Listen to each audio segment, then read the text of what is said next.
继续要来看是这个云林县斗六市的云林国小，为昨日拜六开始，有342个学生甲28个老师陆续来出现着落舌甲吐的这个症状，其中阁有6个人来住院，学校怀疑是诺病毒，也即是肠仔病毒在作怪。今仔日全校停课1天，做全面大消毒。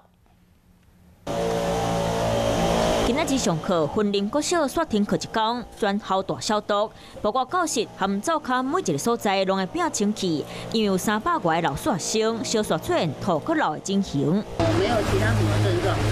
对，也不太像感冒的症状，就是都是上吐下泻啊。 有342个学生含28个老师破病，75个人找医生，6个人住院。住院的老师学生拢伫咧吊大堂治疗，学校伫咧药可能是诺病毒，或者是肠仔毒小微感染。